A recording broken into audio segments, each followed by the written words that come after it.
बच्चों अब मेरा एक वचन बहुवचन में थर्ड मेथड है। आप लोग मेथड के बेस पे करेंगे तो आप बहुत अच्छे से इस एक वचन बहुवचन सीख जाएंगे। इसकी पहली ट्रिक क्या है, जिन शब्दों में वस्तु राजा की वस्तु मतलब स्त्रीलिंग वर्ड आएगा और छोटे ओ की मात्रा है या बड़े ओ की मात्रा है या बड़े ओ की मात्रा है, लेकिन स्त्रीलिंग होना चाहिए। राजा की वस्तुएं जब हम इसे बहुवचन करेंगे और ये स्त्रीलिंग होगा तो हम वस्तु में ए जोड़ देंगे और चंदा की बिंदी लगा देंगे। अब आप नोटिस करो, गौ, मैंने क्या बोला था, ओ की मात्रा भी और स्त्रीलिंग है, राजा की गौ, राजा की गौएं, ए लगा दिया। ये सब मेरा स्त्रीलिंग के लिए आ रहा है, लेकिन छोटे ऊ और बड़े ऊ की मात्रा और ओ की मात्रा नोटिस करो। ये छोटे ऊ की मात्रा है, वस्तु का मैंने वस्तु ही कर दिया।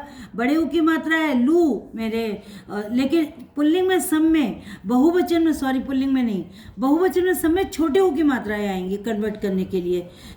एक वचन में तो छोटा ऊ बड़ा ऊ कोई भी मात्रा आ सकती है, पर आपको जब बहुवचन बनाना है तो छोटे ऊ की मात्रा है। जैसे लू, राजा की लू, राजा की लुएं, छोटा ऊ।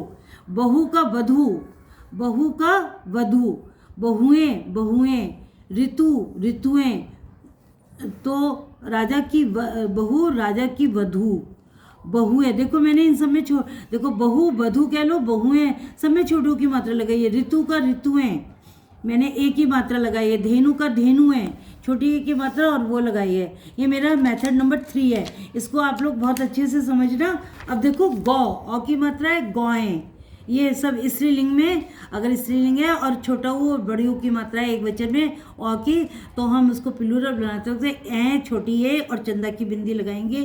तराजू, तराजू, बड़े बहुवचन में छोटे ऊ की मात्रा जाएंगी और एक वचन में चाहे छोटे ऊ की मात्रा है या बड़े ऊ की मात्रा है या ओ की, लेकिन बहुवचन बनाते हुए छोटे ऊ की मात्रा है। तराजू का तराजू है, धातु का धातु है। धन्यवाद, लाइक कीजिए, सब्सक्राइब कीजिए।